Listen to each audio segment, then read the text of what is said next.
আমেরিকার ২০টি ঘাঁটি ধ্বংস, রিপার ড্রোন ভূপাতিত, আকাশযুদ্ধে ইরানের কাছে হার মানল পরাশক্তি। ৩টি বিমানবাহী রণতরী, ২০০-র বেশি যুদ্ধ বিমান, বিশ্বের সবচেয়ে ব্যয়বহুল সামরিক মেশিন। আমেরিকা পারস্য উপসাগরে এই বিশাল শক্তি নিয়ে এসেছিল ইরানকে চূর্ণ করতে, কিন্তু যুদ্ধের ধুলো যখন একটু সরল, দেখা গেল ছবিটা উল্টো। মধ্যপ্রাচ্যের ৮টি দেশে আমেরিকার কমপক্ষে ২০টি সামরিক ঘাঁটি ধ্বংস করেছে ইরান, আর মার্কিন বাহিনীর সবচেয়ে ভরসার অস্ত্র MQ-9 রিপার ড্রোন মাটিতে ফেলে দিয়েছে তেহরান। প্রশ্নটা এখন একটাই, আকাশযুদ্ধে কি সত্যি হার মানল পরাশক্তি? রিপার যখন শিকার হলো, MQ-9 রিপার নামেই আতঙ্ক। এই ড্রোন আফগানিস্তানে তালেবান কমান্ডার শেষ করেছে, ইরাকে মিলিশিয়া নেতা মেরেছে, সিরিয়ায় রাতের অন্ধকারে নীরব মৃত্যু নামিয়েছে। যাকে লক্ষ্য করে সে জানতেও পারেনি কখন শেষ হয়ে গেছে। সেই রিপার এবার হরমুজ প্রণালীর কেশম দ্বীপের কাছে আর উঠতে পারেনি। ইরান এই রিপারকে ভূপাতিত করতে ব্যবহার করেছে আরাশি কামাঙ্গি, তাদের নতুন এয়ার ডিফেন্স সিস্টেম, যা এই যুদ্ধেই প্রথমবার যুদ্ধের মাঠে নামল। প্রথম অভিষেকেই শিকার, প্রথম পরীক্ষাতেই পাস। ইরানের সামরিক বাহিনীর শীর্ষ কর্মকর্তা ব্রিগেডিয়ার জেনারেল আলী রেজা এলহামি এরপর যা বললেন তা ওয়াশিংটনকে ভাবিয়ে তুলেছে। তিনি বললেন, শত্রুরা MQ-9, হার্মিস 900, লুকাস এই শক্তিশালী আত্মঘাতী ড্রোনের বহর দিয়ে যুদ্ধক্ষেত্রে আধিপত্য বিস্তার করতে চেয়েছিল, কিন্তু ইরান সেই ড্রোন ধ্বংস করে দেখিয়ে দিয়েছে মার্কিন আকাশ আধিপত্য অপরাজেয় নয়। ২০টি ঘাঁটি, মানচিত্র জুড়ে আঘাত। আন্তর্জাতিক সংবাদ মাধ্যমের দাবি, সাম্প্রতিক এই যুদ্ধে মধ্যপ্রাচ্যের ৮টি দেশে ছড়িয়ে থাকা আমেরিকার কমপক্ষে ২০টি সামরিক ঘাঁটিতে আঘাত করেছে ইরান, শুধু ক্ষেপণাস্ত্র ও আত্মঘাতী ড্রোন ব্যবহার করে। এটা কোনো এলোপাথারি হামলা ছিল না, এটা ছিল সুপরিকল্পিত, সুনির্দিষ্ট, প্রতিটি লক্ষ্য বেছে নেওয়া। বছরের পর বছর ধরে ইরান বলে আসছিল মধ্যপ্রাচ্যে আমেরিকার প্রতিটি সামরিক স্থাপনা তাদের ক্ষেপণাস্ত্রের রেঞ্জের মধ্যে। অনেকে সেটাকে হুমকির ভাষা বলে উড়িয়ে দিয়েছিল। যুদ্ধের মাঠ প্রমাণ করল হুমকি ছিল না, সত্য ছিল।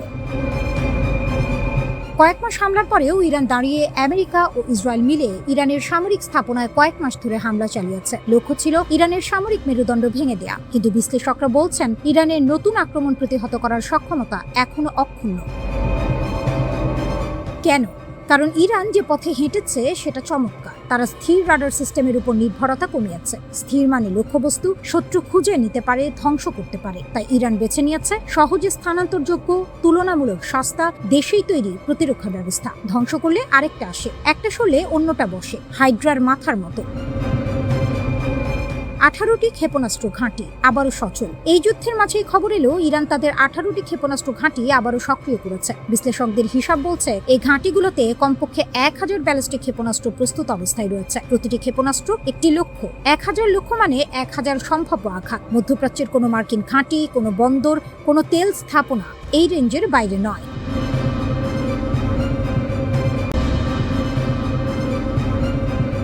বিশ্বের 1 নম্বর সুপার পাওয়ার যুক্তরাষ্ট্র, যার সদর দপ্তর হোয়াইট হাউস। হাজার হাজার মাইল দূরে বসে একটা দেশ হুমকি দিচ্ছে যে তারা এমন মিসাইল বানাচ্ছে যা সরাসরি ওভাল অফিসের ছাদ খুঁড়ে ভেতরে ঢুকবে। শুধু তাই নয়, তারা ক্যামেরার সামনে বুক চিতিয়ে বলছে চোখের বদলে চোখ অনেক হয়েছে, এবার সরাসরি মাথা নেওয়া হবে। এই অবিশ্বাস্য কাণ্ডটাই ঘটিয়ে দেখেছে ইরানের পার্লামেন্ট থেকে যে হুঙ্কার এসেছে তাতে পুরো ওয়াশিংটনের হাত পা কাঁপার জোগাড়। ইরানের একদল প্রভাবশালী সংসদ সদস্য সরাসরি তাদের দেশের নতুন সর্বোচ্চ নেতা মোস্তফা খামেনির কাছে একটি বিশেষ চিঠি পাঠিয়েছেন। এই চিঠির মূল দাবি, ইরানের সামরিক বাহিনীকে নির্দেশ দিচ্ছেন যেন তাদের ব্যালিস্টিক ক্ষেপণাস্ত্রের পাল্লা ও সক্ষমতা এমন পর্যায়ে নিয়ে যাওয়া হয় যা সরাসরি যুক্তরাষ্ট্রের হোয়াইট হাউস পর্যন্ত পৌঁছাতে পারে। আইন প্রণেতারা সাফ জানিয়ে দিয়েছেন, আমরা আমাদের সামরিক বাহিনী ও প্রতিরক্ষা শিল্পকে ততদিন পর্যন্ত অন্ধের মতো সমর্থন দিয়ে যাব যতদিন না আমাদের মিসাইল খামেনির হত্যাকারীদের অফিস কক্ষে গিয়ে আঘাত হানছে। অর্থাৎ ইরান এখন আর রক্ষণাত্মক নেই। তারা ওয়াশিংটনকে স্পষ্ট বুঝিয়ে দিয়েছে, তোমরা যদি আমাদের নেতাদের ওপর পুরুষোচিত হামলা চালাও তবে তোমাদের সবচেয়ে সুরক্ষিত বাংকারে বসেও তোমরা রেহাই পাবে না। এই চিঠিতে ইরানি সংসদ সদস্যরা মার্কিন নীতি নির্ধারকদের চরিত্র নিয়ে এক মারাত্মক সত্য তুলে ধরেছেন। তারা প্রয়াত বিতর্কিত মার্কিন অপরাধী জেফ্রি অ্যাপস্টেইনের প্রসঙ্গ টেনে বলেছেন, এই অ্যাপস্টেইন নেটওয়ার্কের অপরাধীরা কোনো আন্তর্জাতিক আইন বা নৈতিকতার তোয়াক্কা করে না। এরা চোরের খনি, এদের সাথে ভদ্রতার ভাষা খাটে না। আর ঠিক এই কারণেই ইরান এখন এক নতুন রণকৌশল হাতে নিয়েছে। সংসদ সদস্যরা হুঙ্কার দিয়ে বলেছেন, শত্রুদের জেনে রাখা ভালো, চোখের বদলে চোখ নেওয়ার দিন শেষ। এবার অন্যায় করলে সরাসরি মাথা কেটে নেওয়া হবে। শুধু তাই নয়, 2015 সালের পারমাণবিক চুক্তির তিতকুটে অভিজ্ঞতা থেকে শিক্ষা নিয়ে ইরানি আইন প্রণেতারা স্পষ্ট করে দিয়েছেন যে মার্কিনীদের কোনো ফাঁকা প্রতিশ্রুতিতে তারা আর আঙুল চুষবে না বা বিশ্বাস করবে না, যতদিন না মধ্যপ্রাচ্য থেকে শেষ মার্কিন সেনা প্রত্যাহার হচ্ছে এবং যুদ্ধের সম্পূর্ণ ক্ষতিপূরণ আদায় হচ্ছে, ততদিন ইরান এক চুলও নড়বে না। ইরানের রাষ্ট্রীয় সংবাদ মাধ্যমে Islamic revolutionary guard corps IRGC এক ঐতিহাসিক বিবৃতি জারি করেছে। তারা বুক চিতিয়ে ঘোষণা করেছে যে পারস্য উপসাগরে মার্কিনীদের সমস্ত দাদাগিরি বন্ধ করে দেওয়া হয়েছে এবং শত্রুপক্ষকে এখন ইরানের তৈরি করা নতুন নিয়ম মেনে চলতে বাধ্য করা হচ্ছে। বিশেষ করে হরমুজ প্রণালীর স্মার্ট ব্যবস্থাপনা ও কৌশলগত নিয়ন্ত্রণ এখন পুরোপুরি ইরানের পকেটে। মার্কিন বাহিনী যতই আকাশ কুসুম কল্পনা করুক না কেন, হরমুজ প্রণালীর জলসীমানায় কারোর বিনা অনুমতিতে সূচক্র মেদিনী পাওয়ারও সুযোগ নেই।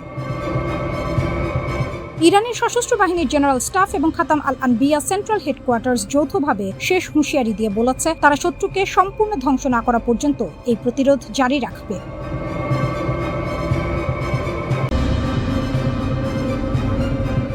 90% এক সংখ্যায় দুনিয়া কাঁপালো তেহরান। সংখ্যাটা ছোট, মাত্র দুটো সংখ্যা, কিন্তু এই দুটো অঙ্ক উচ্চারণ করতেই ওয়াশিংটনের ঘুম উড়ে গেছে, তেল আবিবের বুক কেঁপে উঠেছে, আর বিশ্বের কূটনৈতিক মহলে পড়েছে ভূমিকম্পের ঢেউ। 90%।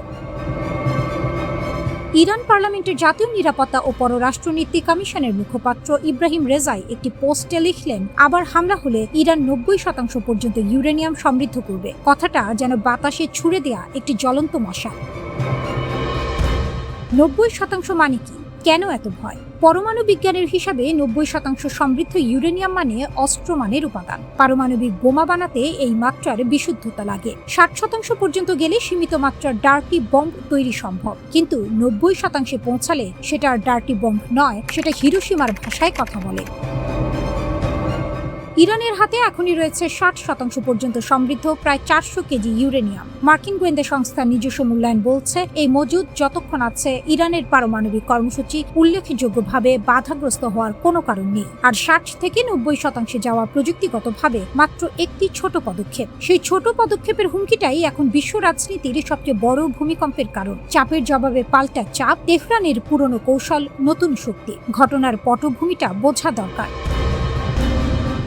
পাকিস্তানের মধ্যস্থতায় ইরান যুদ্ধবিরতির একটি প্রস্তাব পাঠিয়েছিল ওয়াশিংটনে। সেই প্রস্তাবে ছিল একাধিক শর্ত: যুদ্ধের ক্ষয়ক্ষতির ক্ষতিপূরণ, হরমুজ প্রণালীতে সার্বভৌম কর্তৃত্ব, তেল বিক্রির ওপর নিষেধাজ্ঞা প্রত্যাহার এবং হেজবুল্লাহ হুথি পপুলার মোবিলাইজেশন ফোর্সের ওপর হামলা বন্ধ। শর্তগুলো কঠিন, কিন্তু ইরানের অবস্থান স্পষ্ট, এগুলো দাবি নয়, ন্যূনতম প্রাপ্য। ট্রাম্প সেই প্রস্তাব ছুঁড়ে ফেললেন, ঘোষণা দিলেন যুদ্ধবিরতি এখন লাইফ সাপোর্টে। নেতানিয়াহু কানে কানে জানিয়ে দিলেন ইরানের শর্ত মানা যাবে না। ওয়াশিংটন ভেবেছিল চাপে পড়ে তেহরান নরম হবে, হিসাব উল্টো হলো। পরদিনই এলো পারমাণবিক হুঁশিয়ারি। ইরান বলল আবার হামলা হলে 90%। কূটনীতির ভাষায় বললে এটা পাল্টা চাপের সবচেয়ে ধারালো অস্ত্র। যুদ্ধক্ষেত্রে যা পারেনি, আলোচনার টেবিলে সেই কাজটাই করে দিল একটা সংখ্যা। কূটনৈতিক বিশ্লেষকরা বলছেন এই ঘোষণা হয়তো চাপ সৃষ্টির কৌশল, বাস্তব প্রয়োগের চেয়ে মনস্তাত্ত্বিক যুদ্ধের অস্ত্র। কিন্তু প্রশ্নটা হলো, বাস্তব প্রয়োগ হোক বা না হোক, এই হুমকির মূল্য কি কম? যে দেশের হাতে আছে 60% সমৃদ্ধ 400 কেজি ইউরেনিয়াম, যার পারমাণবিক স্থাপনাগুলো বোমায় পুরোপুরি ধ্বংস হয়নি, যে দেশের বিজ্ঞানীরা এই প্রযুক্তির দরজার ঠিক সামনে দাঁড়িয়ে আছেন, সেই দেশ যখন 90%-এর কথা বলে, তখন সেটাকে নিছক ভাষণ ভাবলে বোকামি হবে। ট্রাম্প বলেছিলেন মার্কিন ইসরায়েলি হামলায় ইরানের পারমাণবিক স্থাপনা গুড়িয়ে গেছে, কিন্তু মার্কিন গোয়েন্দাদের নিজস্ব মূল্যায়ন ভিন্ন কথা বলছে। উচ্চ সমৃদ্ধ ইউরেনিয়ামের মজুদ অক্ষত থাকলে ক্ষমতা কমেনি বলেই তাদের মত।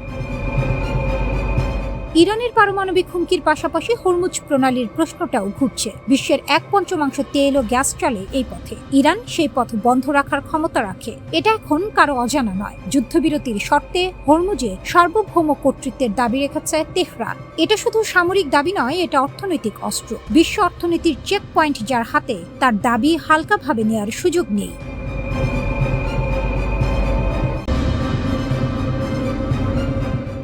গোয়েন্দার চোখে গোয়েন্দাগিরির ফাঁদ পাতা হয়, এই সত্য আমেরিকা হাড়ে হাড়ে টের পেয়েছে মনিকা উইটের কাণ্ডে। যুক্তরাষ্ট্রের বিমান বাহিনীর অফিস অফ স্পেশাল ইনভেস্টিগেশনের কাউন্টার ইন্টেলিজেন্স অফিসার, অর্থাৎ যার কাজই ছিল শত্রুর চর ধরা, সেই মনিকা উইট নিজেই হয়ে গেলেন ইরানের সবচেয়ে মূল্যবান সম্পদ। 2013 সালে তেহরানে পালিয়ে যাওয়ার এক দশকেরও বেশি সময় পরে FBI এখন $2 লাখ পুরস্কার ঘোষণা করে তাকে খুঁজছে। কিন্তু এই খোঁজাখুঁজির পেছনে লুকিয়ে আছে এক অসাধারণ কাহিনী, কিভাবে ইরান নিজের শত্রুর ঘর থেকেই তুলে আনলো সবচেয়ে ধারালো অস্ত্র।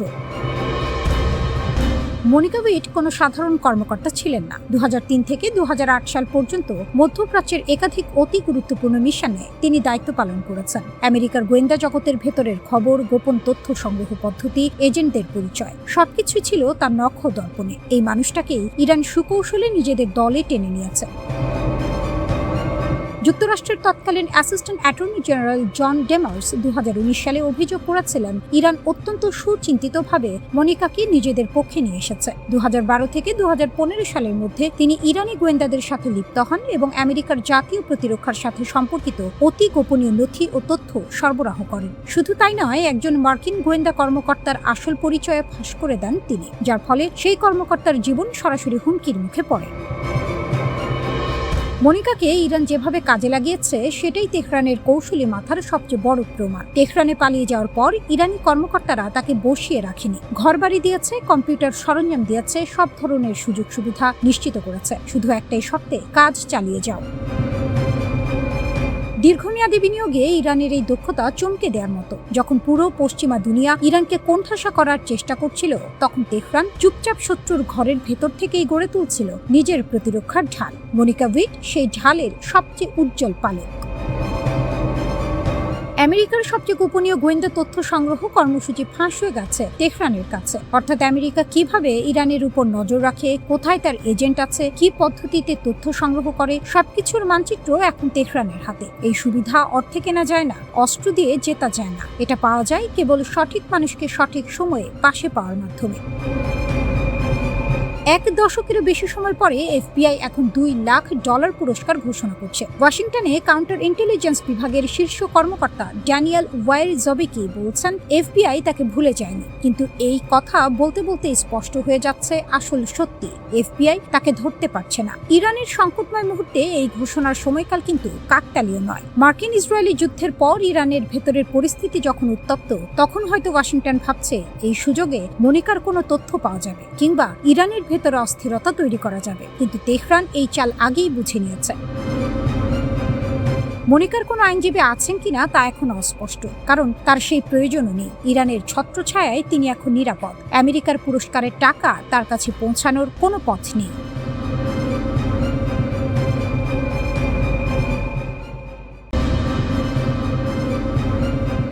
উপসাগরের বুকে যখন আগুন জ্বলছে, তখন কে মিত্র আর কে শত্রু সেই হিসাব মেলানো ভার। ইরানের প্রায় 3000 ড্রোন ও ক্ষেপণাস্ত্র দুবাই আর আবুধাবির আকাশ ছিঁড়ে পড়েছে। বন্দর, বিমানবন্দর, হোটেল, টাওয়ার কিছুই রেহাই পায়নি। সংযুক্ত আরব আমিরাত রাতারাতি রণক্ষেত্রে পরিণত হয়েছে, কিন্তু সেই ঘর পোড়া মানুষ শুধু ছাই গুনে নিয়ে পাল্টে আঘাত করেছে, চুপিসারে, আড়ালে, কাউকে না জানিয়ে। এই হলো মধ্যপ্রাচ্যের আসল চেহারা। ওয়াল স্ট্রিট জার্নাল পর্দা সরিয়ে দিয়েছে। রিপোর্ট বলছে সংযুক্ত আরব আমিরাতে এই যুদ্ধে নীরব দর্শক ছিল না, সরাসরি সামরিক হামলা চালিয়েছে ইরানের মাটিতে। পশ্চিমা যুদ্ধবিমান ও অত্যাধুনিক নজরদারি নেটওয়ার্ক ব্যবহার করে এপ্রিলের শুরুতে পারস্য উপসাগরের লাভান দ্বীপে ইরানের একটি তেল শোধনাগারে হামলা চালানো হয়েছে। সেই হামলায় বিশাল আগুন লেগেছিল, শোধনাগারের বড় অংশ মাসের পর মাসের জন্য অকেজো হয়ে পড়েছে। আমিরাত একটিও কথা বলেনি, স্বীকার করেনি, অস্বীকারও করেনি। কিন্তু যে বিষয়টি আরো চমকে দেওয়ার মতো, সেটি হলো এই হামলা হয়েছিল ঠিক সেই সময়ের কাছাকাছি যখন ট্রাম্প যুদ্ধবিরতি ঘোষণা করছিলেন। একদিকে শান্তির কথা, অন্যদিকে লাভান দ্বীপে ধোঁয়া উঠছে। এই দুমুখ খেলার নাম আধুনিক কূটনীতি। মোহাম্মদ বিন জায়েদের হিসাব মেলেনি। ইরান যখন প্রথম আঘাত করে, আমিরাতের প্রেসিডেন্ট মোহাম্মদ বিন জায়েদ সৌদি আরব ও কাতারকে একজোট করতে ছুটেছিলেন। তার হিসাব ছিল সহজ, উপসাগরীয় দেশগুলো একসঙ্গে দাঁড়ালে ইরান দুবার ভাববে, সবাই মিলে পাল্টা মারলে ইরানের ঘুম ছুটে যাবে। কিন্তু রিয়াদ নাকচ করে দিল। কাতার পিছিয়ে গেল, বাহরাইন ও কুয়েত সৌদি আরবের পথ ধরল। ওমান তো আগে থেকেই মধ্যস্থতাকারীর ভূমিকায়। কেউ কেউ মোহাম্মদ বিন জায়েদকে সরাসরি বলে দিয়েছে, এটা আমাদের যুদ্ধ নয়। আঘাতের পর আঘাত সামলে একা দাঁড়িয়ে থাকা আমিরাতের জন্য এই বার্তা ছিল কানে গরম সীসা ঢালার মতো। রিয়াদ আমিরাতের যৌথ হামলার প্রস্তাবকে উস্কানিমূলক বলে উড়িয়ে দিয়েছে। তারা বেছে নিয়েছে শুধু প্রতিরক্ষামূলক অবস্থান, কূটনীতি ও ঢাল তলোয়ার নয়। এই কৌশলগত বিভেদ সৌদি আমিরাত সম্পর্কে আগে থেকে যে ফাটল ছিল তাকে ফাটিয়ে খাদে পরিণত করেছে। কাতার পরিস্থিতি আরো জটিল। রাশ লাফান গ্যাস টার্মিনালে ইরানের হামলার পর দোহায় ক্ষণিকের জন্য পাল্টা আঘাতের কথা ভাবা হয়েছিল, কিন্তু শেষমেশ ঠান্ডা মাথায় সিদ্ধান্ত নিয়েছে সংঘর্ষ নয়, মধ্যস্থতা। তাদের এলএনজি রপ্তানি আর বিদেশি সামরিক ঘাঁটি ইরানের নিশানায়, তাই আগুনে ঘি না ঢালাই শ্রেয়। নেতানিয়াহুর গোপন সফর। এই যুদ্ধের আরেকটি অধ্যায় এখন সামনে এসেছে, যা এক বিস্ময়। অপারেশন রোয়ারিং লায়ন চলাকালে ইসরায়েলের প্রধানমন্ত্রী বেনিয়ামিন নেতানিয়াহু গোপনে সংযুক্ত আরব আমিরাতে গিয়েছিলেন। পর্দার আড়ালে ইসরায়েল ও আমিরাত যে কত গভীরে হাত মিলিয়েছে, এই তথ্যগুলো তারই ছবি আঁকছে। ইসরায়েল শুধু কূটনীতিই করেনি, আয়রন বিম লেজার প্রতিরক্ষা ব্যবস্থাও পাঠিয়েছে আমিরাতে। আব্রাহাম চুক্তির পর এটাই দুই দেশের সবচেয়ে বড় প্রত্যক্ষ প্রতিরক্ষা সহযোগিতা। এপ্রিলের শেষে আমিরাত সৌদি আরবের নেতৃত্বাধীন ওপেক জোট থেকে বেরিয়ে গেছে। এখন শোনা যাচ্ছে উপসাগরীয় সহযোগিতা পরিষদ জিসিসি থেকেও সরে আসার কথা ভাবছে আবুধাবি।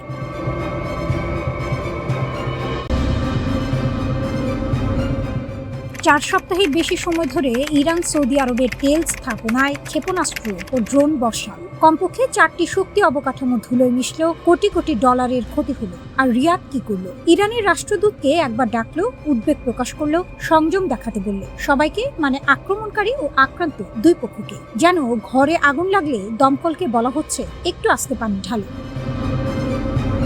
এটা দুর্বলতা নয়, এটা রাজনৈতিক কাপুরুষতা। আর এই কাপুরুষতার মধ্যেই লুকিয়ে আছে ইরানের সবচেয়ে বড় কূটনৈতিক জয়। 8 এপ্রিলের যুদ্ধবিরতির পরদিন সকালে ইরানের পররাষ্ট্রমন্ত্রী আরাকচি 5টি উপসাগরীয় দেশে ফোন করলেন। কুয়েত, সৌদি আরব, বাহরাইন, কাতার ও আরব আমিরাত। এই 5 দেশের প্রত্যেককে ইরান সপ্তাহের পর সপ্তাহ আঘাত করেছে। কেউ ফোন ধরল না, শুধু সৌদি আরব ছাড়া। যে দেশ সবচেয়ে বেশি মার খেয়েছে সেই আক্রমণকারীর ফোন তুলল। এর চেয়ে বড় নতজানু হওয়ার দৃশ্য আর কি হতে পারে? আরব আমিরাত কিন্তু ভিন্ন পথ নিল, কূটনৈতিক সম্পর্ক ছিন্ন করলো, ইসরায়েলের আয়রন ডোম নিল, পাল্টা হামলা করলো, গোপনে হলো। আর সৌদি আরব বড় ভাই সেজে বসে রইল মাঝখানে, নিরপেক্ষ সালিশির ভূমিকায়, যেন সে আক্রান্ত নয়, বিচার। সৌদি প্রিন্স তুর্কি আল ফয়সাল এর পক্ষে যুক্তি সাজালেন। ইরানের সঙ্গে যুদ্ধে না গিয়ে মোহাম্মদ বিন সালমান আসলে ইসরায়েলের ফাঁদ এড়িয়েছে। তার দাবি, যুদ্ধে জড়ালে ইসরায়েল একমাত্র শক্তি হিসেবে দাঁড়িয়ে যেত। ইরানের ক্ষমতার প্রতি এই নমনীয়তার পাশাপাশি ইসরায়েলের প্রতি সৌদি আরবের মনোভাব ক্রমে কঠোর হচ্ছে। সোমালিল্যান্ডে ইসরায়েল একজন অনাবাসিক রাষ্ট্রদূত নিযুক্ত করল। কূটনীতির ভাষায় এটা তুচ্ছ ঘটনা। রিয়াদ 13টি আরব ও ইসলামী দেশকে নিয়ে যৌথ নিন্দা জানালো। 2015 থেকে শুরু করে বছরের পর বছর সৌদি ইসরায়েল সম্পর্ক স্বাভাবিক হওয়ার পথে এগোচ্ছিল। 7 অক্টোবরের পরেও সৌদি কর্তারা বলছিলেন গাজা যুদ্ধ থামলেই স্বাভাবিকীকরণ হবে। কিন্তু 2025 সালের গ্রীষ্মে বদলে গেল দৃশ্যপট। সরকার নিয়ন্ত্রিত মিডিয়া সুর বদলালো। এখন দাবি হলো স্বাধীন ফিলিস্তিন রাষ্ট্র না হলে কোনো কথাই নেই। যে দাবি রাজনৈতিকভাবে অসম্ভব, সেটাকে শর্ত বানানো মানে আলোচনার দরজাই বন্ধ করে দেয়া। 2026 সালের প্রথম প্রান্তিকে সৌদি বাজেট ঘাটতি রেকর্ড $34 বিলিয়ন। ভিশন 2030 অনেকটাই কাগজে স্বপ্ন হয়ে পড়েছে। তেল নির্ভর অর্থনীতি থেকে বের হওয়ার পথ মিলছে না। কিন্তু ইরান এই পুরো সমীকরণে লাভবান। শত্রু যদি নিজেই বিভ্রান্ত হয়, নিজেই দ্বিধায় পড়ে, নিজেই সুযোগ ছেড়ে দেয়, তাহলে যুদ্ধ না করেও জেতা যায়। সৌদি আরবের এই দোদুল্যমান নীতি তেহরানের জন্য সোনায় সোহাগা। একদিকে হামলা করো, অন্যদিকে ফোন করো। রিয়াদ দুটোতেই সাড়া দেয়। সৌদি আরবের নেতৃত্ব এখন এমন বন্ধুর মুখোমুখি হতে ভয় পাচ্ছে ইরানের, ভয় পাচ্ছে নিজের দুর্বলতার আয়নার। আর সেই ভয়ের সুযোগ নিয়ে ইরান তার আঞ্চলিক দাপট পাকা করছে, একটি ক্ষেপণাস্ত্র না ছুড়ে, শুধু ফোনের ওপারে থেকে।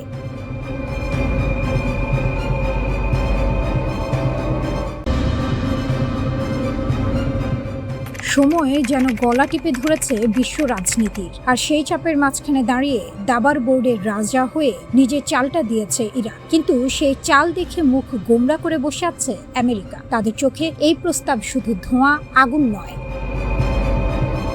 তেহরানের নতুন প্রস্তাব এসেছে, কিন্তু ওয়াশিংটনের কাছে তা যেন কোনো শক্ত সমাধান নয়, কোনো দৃঢ় অঙ্গীকার নয়। যুক্তরাষ্ট্র স্পষ্ট বলছে এতে নেই সংকটের মেরুদণ্ড ভাঙার মতো কিছু, নেই এমন কোনো প্রতিশ্রুতি যা যুদ্ধ থামিয়ে স্থায়ী শান্তির পথ খুলে দিতে পারে। অন্যদিকে ইরান যেন ঝড়ের মধ্যে দাঁড়িয়ে থাকা এক প্রাচীন পাহাড়, চাপ আসছে, হুমকি আসছে, তবুও মাথা নত করছে না, বরং নিজের শর্তেই খেলতে চাইছে খেলা। মার্কিন প্রেসিডেন্ট ডোনাল্ড ট্রাম্পের চোখে এখনো চুক্তির স্বপ্ন, কিন্তু সেই স্বপ্নে বারবার ফাটল ধরাচ্ছে বাস্তবতা। ইরান তার পারমাণবিক কর্মসূচিতে বড় কোনো ছাড় দিতে নারাজ। ইউরেনিয়াম সমৃদ্ধকরণ বন্ধের প্রতিশ্রুতি নেই মজুদ হস্তান্তরের স্পষ্ট ঘোষণা। ফলে ট্রাম্প এখন দাঁড়িয়ে আছেন দোলাচলে, কলম নাকি বোমা। হোয়াইট হাউসের সিচুয়েশন রুমে জরুরি বৈঠকের ডাক, সেটাই যেন আগুনে ঘি ঢালার মতো, কারণ এই বৈঠক শুধু আলোচনা নয়, যুদ্ধের ছায়াও বহন করছে। মার্কিন কর্মকর্তাদের কণ্ঠে শোনা যাচ্ছে কঠোর হুঁশিয়ারি, কথা না হলে বোমাই কথা বলবে। কিন্তু এখানেই গল্পে আসে মোড়। ইরান জানে যুদ্ধ মানেই শুধু ধ্বংস নয়, তা এক ধরনের মানসিক খেলা। তাই তারা প্রস্তাব দিয়েছে, কিন্তু পুরো দরজা খোলেনি। পারমাণবিক অস্ত্র না বানানোর আশ্বাস দিয়েছে, কিন্তু নিজের শক্তির মেরুদণ্ড ভাঙেনি। যেন বলছে আমরা আলোচনায় আছি, কিন্তু মাথা নিচু করে নয়। এই কৌশলই ইরানকে আলাদা করে দেয়। তারা জানে কখন হাত বাড়াতে হয় আর কখন মুঠি শক্ত করতে হয়। এদিকে মাঠের বাইরে আরেক খেলা চলছে। ইসরায়েলে একের পর এক মার্কিন কার্গো বিমান নামছে। জার্মান ঘাঁটি থেকে উড়ে আসে এসব বিমানে রয়েছে যুদ্ধের সরঞ্জাম। বাইরে থেকে দেখলে মনে হয় নীরব প্রস্তুতি, কিন্তু ভেতরে ভেতরে যেন ঝড় জমছে। ইসরায়েলি গণমাধ্যম বলছে এটা শুধু সরঞ্জাম পরিবহন নয়, বরং সম্ভাব্য যুদ্ধের প্রাক্কাল। যদিও যুক্তরাষ্ট্র বা ইসরায়েল কেউই সরাসরি কিছু বলছে না, তবুও চোর পালালে বুদ্ধি বাড়ে পরিস্থিতি দেখে অনেকেই আঁচ করছে বড় কিছু ঘটতে পারে। তবে এই দাবার খেলায় ইরান যেন এক ধাপে গিয়ে, কারণ তারা শুধু প্রতিরক্ষা নয়, মনস্তাত্ত্বিক যুদ্ধেও পারদর্শী হয়ে উঠেছে। তারা জানে আমেরিকার সময় কম, রাজনৈতিক চাপ, আন্তর্জাতিক সমীকরণ সব মিলিয়ে ট্রাম্পই হয়তো বেশি চাপে। তেহরান তাই বারবার ইঙ্গিত দিচ্ছে সময় তাদের পক্ষে। তারা তাড়াহুড়ো করছে না, বরং ধীরে হিসেব কষে এগোচ্ছে, যেন এক অভিজ্ঞ খেলোয়াড় যে জানে কখন আঘাত করতে হয়। মার্কিন কর্মকর্তারা বলছেন ইরানের দ্রুত পাল্টা প্রস্তাব আসা মানেই তারা ভয় পাচ্ছে, কিন্তু এই ভয় কি সত্যি, নাকি সেটাও কৌশলের অংশ? কারণ ইতিহাস বলছে ইরান সহজে পিছু হটার যুদ্ধের আগুন নেভেনি, কেবল ছাই চাপা পড়েছে। যুক্তরাষ্ট্র ও ইরানের মধ্যে যে ভঙ্গুর যুদ্ধবিরতি চলছে, তা যে কোনো মুহূর্তে আবার জ্বলে উঠতে পারে। প্রেসিডেন্ট ডোনাল্ড ট্রাম্প ইরানের বিরুদ্ধে নতুন হামলার হুমকি দিলেন, একদিন পরেই আবার জানালেন আলোচনা চলছে। কিন্তু এই টালমাটাল পরিস্থিতিতে তেহরান হাত গুটিয়ে বসে নেই। চিন্তন প্রতিষ্ঠান German institute for international and security অ্যাফেয়ার্সের বিশেষজ্ঞ হামিদ রেজা আজিজি জানাচ্ছেন, এবারের যুদ্ধের ছক আগের বারের চেয়ে একেবারে আলাদা হবে। প্রথম দফায় ইরান ধীরে ধীরে গুটি সাজিয়েছিল, মাসের পর মাস ধরে টিকে থাকার কথা মাথায় রেখে ক্ষেপণাস্ত্রের মজুদ বাঁচিয়ে রেখেছিল। কিন্তু এবার ইরান মনে করছে লড়াই হবে স্বল্পস্থায়ী কিন্তু অত্যন্ত তীব্র, তাই সব শক্তি এক ঝটকায় ঢেলে দেওয়ার পরিকল্পনা। হামিদ রেজা বলছেন, নতুন করে যে কোনো লড়াই শুরু হলে ইরান প্রতিদিন কয়েক ডজন থেকে কয়েকশো ক্ষেপণাস্ত্র ছুটতে পারে, শত্রুর হিসাব নিকাশ পুরোপুরি উল্টে দিতে। ইরানের সবচেয়ে মারাত্মক অস্ত্র বন্দুক নয়, তেল। উপসাগরীয় অঞ্চলের তেল ক্ষেত্র, শোধনাগার ও বন্দরগুলো এই তিনটি শিয়ায় আঘাত করলেই বিশ্ব অর্থনীতির শরীর থেকে রক্ত ঝরতে শুরু করবে। সৌদি আরব, সংযুক্ত আরব আমিরাত, কুয়েত এই প্রতিবেশীদের চাপে রেখেছে তেহরান। ক্ষয়ক্ষতির পরিমাণ অনেক ব্যাপক হলে এই দেশগুলো আর দর্শকের আসনে বসে থাকতে পারবে না, তারাও যুদ্ধে জড়িয়ে যাবে। আর সেটাই ইরানের চাল। উপসাগরীয় নেতারা এই আগুনে পড়তে চান না বলেই এতদিন সংঘাত এড়িয়ে চলছেন। তাদের এই ভয়টুকুই এখন ইরানের হাতে সবচেয়ে বড় তাস। দুই সমুদ্রে দুই ফ্রন্ট। সমুদ্রপথ থেকে দুনিয়াকে দুই ভাগ করে দেওয়ার ক্ষমতা ইরানের আছে। একদিকে হরমুজ প্রণালী, পারস্য উপসাগরের মুখ, অন্যদিকে বাব আল মানদেব, লোহিত সাগরের গলা। এই দুটো সমুদ্রপথ বন্ধ হয়ে গেলে বিশ্বের জ্বালানি ও বাণিজ্যিক জাহাজ চলাচলে যে বিপর্যয় নামবে তা সামলানো ট্রাম্পের পক্ষে কঠিন হয়ে যাবে। ইয়েমেনের হুথিরা বাব আল মানদেবের ঠিক পাশেই থাকে। ইরান সমর্থিত এই গোষ্ঠী নতুন যুদ্ধে ইরানের পাশে দাঁড়ানোর অঙ্গীকার দিয়ে রেখেছে। তবে প্রথম দফার লড়াইয়ে তারা সতর্কতার সঙ্গে পা ফেলেছিল, কারণ তাদের অস্ত্রের মজুদ শেষের দিকে। তারপরও যুক্তরাষ্ট্র যদি একসঙ্গে দুটো সামুদ্রিক ফ্রন্টে মোকাবিলার চাপে পড়ে, তবে কৌশলগত সুবিধা ইরানের দিকে হেলে পড়বে। আমিরাতকে উটের যুগে ফিরিয়ে দেওয়ার হুমকি। ইরানের সরকার ঘনিষ্ঠ বিশ্লেষক মেহেদি খারাতিয়ান এক পডকাস্টে বলে দিয়েছেন, আমাদের অবশ্যই আমিরাতকে উটে চড়ার যুগে ফিরিয়ে নিয়ে যেতে হবে, প্রয়োজন হলে আবুধাবি দখল করব। কথাটা শুনতে অতিরঞ্জিত মনে হলেও আরব গালফ স্টেট ইনস্টিটিউটের বিশেষজ্ঞ আলী আল ফোনে সতর্ক করছেন, এই বক্তব্য ইরানের রিভলিউশনারি গার্ড বাহিনীর শীর্ষ নেতাদের চিন্তার প্রতিফলন। কারণ হলো, মার্কিন ইসরায়েলে হামলার সময় আমিরাত ও সৌদি আরব নাকি গোপনে ইরানের বিরুদ্ধে সাহায্য করেছে। এই বিশ্বাস এখন তেহরানের অন্দরে শিকড় গেড়েছে। তাই উপসাগরীয় প্রতিবেশীরা এবার শুধু যুদ্ধের দর্শক নয়, সরাসরি লক্ষ্যবস্তু হওয়ার ঝুঁকিতে আছে। বিশ্বের তেলের শিরা কেটে দেওয়ার ক্ষমতা যার হাতে, সে দেশ সহজে হার মানে না। ইরান ঠিক এই বার্তাটাই এখন পৌঁছে দিতে চাইছে ওয়াশিংটনে।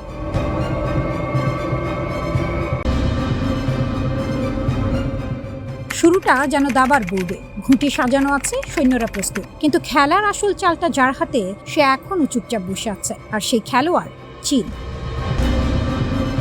পৃথিবীর সবচেয়ে শক্তিশালী সামরিক শক্তি বলে পরিচিত যুক্তরাষ্ট্র আজ এমন এক জায়গায় এসে দাঁড়িয়েছে যেখানে 3 লাখ ড্রোন বানানোর স্বপ্ন আটকে আছে অন্যের দরজায় কড়া নাড়ার মধ্যে। কেন? কারণ যুদ্ধের নতুন যুগে বন্দুক নয়, ট্যাঙ্ক নয়, ড্রোনই এখন রাজা।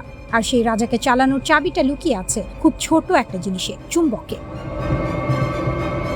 কিন্তু এই চুম্বক কোনো সাধারণ চুম্বক না, এটা তৈরি হয় বিরল খনিজ দিয়ে, নিউডিমিয়াম, ডিসপ্রোসিয়াম, টার্বিয়াম। নামগুলো শুনতে যতটা জটিল, বাস্তবে তার চেয়েও বেশি গুরুত্বপূর্ণ। এগুলো ছাড়া ড্রোন উঠবে না, মোটর ঘুরবে না, টার্গেট লক হবে না, অর্থাৎ যুদ্ধই থেমে যাবে। এখন আসল প্রশ্ন, এই খনিজগুলো কোথায়? উত্তরটা খুব সহজ, আবারও ভয়ঙ্কর, চীনে। বিশ্বের প্রায় 98% শক্তিশালী চুম্বক তৈরি হয় চীনে। মানে যুক্তরাষ্ট্র যতই বিলিয়ন ডলার ঢালুক, যতই প্রযুক্তিতে এগিয়ে থাকুক, শেষ পর্যন্ত এসে তাকে তাকাতে হচ্ছে বেইজিংয়ের দিকে। এটা যেন এমন এক খেলা যেখানে বন্দুক তোমার, কিন্তু গুলি অন্যের হাতে। পেন্টাগন ইতিমধ্যে 30,000 one way attack drone order করেছে। টার্গেট 2028 সালের মধ্যে 3 লাখ ড্রোন। সংখ্যাটা শুনতে বিশাল, কিন্তু ভেতরের গল্পটা আরো বড়। এই ড্রোনগুলোর প্রতিটিতে যে চুম্বক লাগবে, তার সাপ্লাই চেইন প্রায় পুরোটা নিয়ন্ত্রণ করছে চীন। অর্থাৎ যুক্তরাষ্ট্রের সামরিক শক্তির এক বিশাল অংশ দাঁড়িয়ে আছে চীনের খনির উপর। আর এই বাস্তবতা সবচেয়ে পরিষ্কারভাবে দেখা গেছে ইউক্রেন যুদ্ধের ময়দানে। 2024 সালে ইউক্রেন 1 বছরে 12 লাখ ড্রোন তৈরি করেছে, কিন্তু এর প্রায় প্রতিটিতেই ব্যবহার হয়েছে চীনের সরবরাহকৃত চুম্বক। মানে যুদ্ধটা ইউক্রেনে, কিন্তু ছায়া পড়ে আছে চীনের কারখানায়। এই শিক্ষা ওয়াশিংটন খুব ভালোভাবেই নিয়েছে। তাই প্রেসিডেন্ট ডোনাল্ড ট্রাম্প সই করেছেন এক্সিকিউটিভ অর্ডারে, আনলিশিং আমেরিকান ড্রোন ডমিনেন্স। লক্ষ্য একটাই, ড্রোনে আধিপত্য। কিন্তু সমস্যা হলো, আধিপত্য চাইলেই হয় না। যার হাতে কাঁচামাল, শেষ হাসিটা তারই। যুক্তরাষ্ট্র চেষ্টা করছে এই নির্ভরতা কমাতে। এমপি ম্যাটেরিয়ালসে বিনিয়োগ করছে, রিয়ালওয়েসের মতো প্রতিষ্ঠান গড়ে উঠছে। তারা দাবি করছে চীনের বাইরে সম্পূর্ণ সরবরাহ ব্যবস্থা তৈরি করবে। কিন্তু এখানে এসে খেলা বদলে যায়, কারণ খনি খনন করা কোনো ভিডিও গেম না। যুক্তরাষ্ট্রে একটি খনি চালু করতে সময় লাগে 7 থেকে 10 বছর, আর পুরোপুরি উৎপাদনে যেতে লাগে প্রায় 29 বছর। যেখানে যুদ্ধের প্রস্তুতি নেওয়া হচ্ছে আগামী 2 থেকে 3 বছরের মধ্যে, সেখানে কাঁচামাল আসবে 3 দশক পরে। এটা যেন যুদ্ধ শুরু হয়ে গেছে, কিন্তু অস্ত্র তৈরির কারখানা এখনো নকশা পর্যায়ে। আর এখানেই চীন এগিয়ে। চীন শুধু খনিজ উত্তোলন করে না, প্রসেসিং, রিফাইনিং, ম্যাগনেট তৈরি, পুরো চীনটাই তাদের হাতে। এটা শুধু শক্তি না, এটা নিয়ন্ত্রণ, একটা অদৃশ্য সুতো যেটা দিয়ে তারা টানতে পারে বৈশ্বিক সামরিক ভারসাম্য। যুক্তরাষ্ট্রের হিসাব বলছে 1900 অস্ত্র ব্যবস্থার প্রায় 80,000 উপাদানে চীনের তৈরি বিরল খনিজ ব্যবহার করা হয়। মানে শুধু ড্রোন না, জেট ইঞ্জিন, মিসাইল, রাডার, সবকিছুতেই চীনের ছোঁয়া। এখন প্রশ্ন উঠছে, চীন যদি একদিন এই সরবরাহ বন্ধ করে দেয়?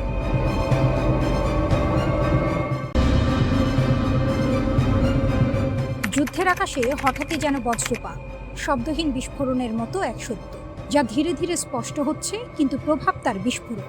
ইরানের বিরুদ্ধে অভিযানে যুক্তরাষ্ট্র হারিয়েছে অন্তত 42টি সামরিক বিমান। সংখ্যা নয়, এ যেন এক প্রতীক শক্তির ভারসাম্য কোথায় গিয়ে দাঁড়িয়েছে তা নির্মম সত্য। মার্কিন কংগ্রেশনাল রিসার্চ সার্ভিসের সাম্প্রতিক প্রতিবেদন যেন সেই লুকোনো গল্পের দরজা খুলে দিয়েছে। বোমারু বিমান, নজরদারি প্ল্যাটফর্ম, ড্রোন, জ্বালানি সরবরাহকারী ট্যাঙ্কার, যুদ্ধের প্রতিটি স্তম্ভে আঘাত লেগেছে। আকাশের আধিপত্য, যা এতদিন ছিল যুক্তরাষ্ট্রের একচ্ছত্র সম্পদ, সেখানে ইরান যেন লিখে দিচ্ছে নতুন সমীকরণ। ঘটনার সূত্রপাত 28 ফেব্রুয়ারি। যুক্তরাষ্ট্র ও ইসরায়েল মিলে শুরু করে ইরানে সামরিক অভিযান। নাম দেওয়া হয় অপারেশন এপিক ফিউরি। নামের মধ্যেই ছিল গর্জন, ছিল আধিপত্যের ঘোষণা। কিন্তু বাস্তব যুদ্ধক্ষেত্রে গর্জনের চেয়ে বেশি শোনা গেছে প্রতিরোধের শব্দ, ইরানের প্রতিরোধ। 40 দিনের মাথায় 8 এপ্রিল পাকিস্তানের মধ্যস্থতায় আসে সাময়িক যুদ্ধবিরতি, কিন্তু ততদিনে যুদ্ধের খতিয়ান তৈরি হয়ে গেছে। সেই খতিয়ানে যুক্তরাষ্ট্রের ক্ষতির অঙ্ক শুধু সংখ্যা নয়, এ এক কৌশলগত ধাক্কা। ধ্বংস বা ক্ষতিগ্রস্ত বিমানের তালিকায় রয়েছে 4টি F-15E স্ট্রাইক ইগল, একটি F-35A লাইটনিং 2, একটি A-10 থান্ডারবোল্ট 2। আকাশে জ্বালানি সরবরাহের জন্য ব্যবহৃত 7টি KC-135 স্ট্র্যাটো ট্যাঙ্কারও রক্ষা পায়নি। এমনকি আগাম সতর্কবার্তা ও নিয়ন্ত্রণ ব্যবস্থার প্রতীক E-3 সেন্ট্রি বিমানও ধ্বংস হয়েছে। আর ড্রোন যুদ্ধ, সেখানে তো ইরান যেন দাবার বোর্ড উল্টে দিয়েছে। 24টি MQ-9 রিপার এবং একটি MQ-4C টাইট্রন। এই অত্যাধুনিক নজরদারি ড্রোনগুলো হারানো মানে যুক্তরাষ্ট্রের চোখ অন্ধ হয়ে যাওয়া, অন্তত আংশিকভাবে। এই তালিকা শুধু ক্ষয়ক্ষতির বিবরণ নয়, এটি এক যুদ্ধের ভাষ্য, যেখানে প্রযুক্তির আধিপত্যকে চ্যালেঞ্জ করেছে কৌশল, দৃঢ়তা এবং প্রস্তুতি। পেন্টাগন নিজেই স্বীকার করেছে এই অভিযানের ব্যয় ইতিমধ্যে $29 বিলিয়ন ছুঁয়েছে। কিন্তু টাকার অঙ্ক কি সব বলে? না, আসল গল্পটা লুকিয়ে আছে সেই স্বীকারোক্তিতে, যেখানে বলা হয়েছে ক্ষতিগ্রস্ত সরঞ্জাম মেরামত ও প্রতিস্থাপনের খরচ হিসাব করতেই ব্যয় বেড়ে গেছে। অর্থাৎ যুদ্ধক্ষেত্রে যা ঘটেছে তা শুধু সাময়িক ক্ষতি নয়, এটি দীর্ঘমেয়াদী চাপ। ইরানের পররাষ্ট্রমন্ত্রী আব্বাস আরাগচি যখন এই প্রতিবেদন শেয়ার করেন, তার ভাষা ছিল আত্মবিশ্বাসে ভরা, প্রায় কবিতার মতো দৃঢ়। তিনি বলেন, যুদ্ধ থেকে ইরান শিখেছে, অভিজ্ঞতা অর্জন করেছে, আর সেই অভিজ্ঞতাই ভবিষ্যতের অস্ত্র। তার সতর্কবার্তা ছিল স্পষ্ট, যদি আবার আক্রমণ আসে তাহলে ইরান প্রস্তুত। শুধু প্রস্তুত নয়, আরো ভয়ঙ্কর চমক নিয়ে অপেক্ষা করছে। এতদিন যে F-35কে বলা হতো আকাশের অদৃশ্য সম্রাট, সেই বিমান ভূপাতিত হওয়ার দাবি এখন আর গুজব নয়, এটি আলোচনার কেন্দ্রে। যদি সত্যিই তা ঘটে থাকে, তাহলে এটি শুধু একটি বিমান হারানো নয়, এটি একটি মিথ ভাঙার মুহূর্ত। ইরান যেন সেই যোদ্ধা যে প্রতিপক্ষের ঢাল ভেঙে দিয়ে বলে, আমি এখানে আছি, প্রস্তুত। এই যুদ্ধের প্রতিটি দৃশ্য যেন এক একটি ইঙ্গিত। রানওয়েতে ধ্বংস হওয়া E-3 সেন্ট্রি, মরুভূমিতে পড়ে থাকা F-15Eর ধ্বংসাবশেষ, এসব শুধু ছবি নয়, এগুলো বার্তা যে প্রযুক্তি যত উন্নতই হোক, প্রতিরোধ যদি অটুট হয়, তাহলে শক্তির ভারসাম্য বদলাতেই পারে।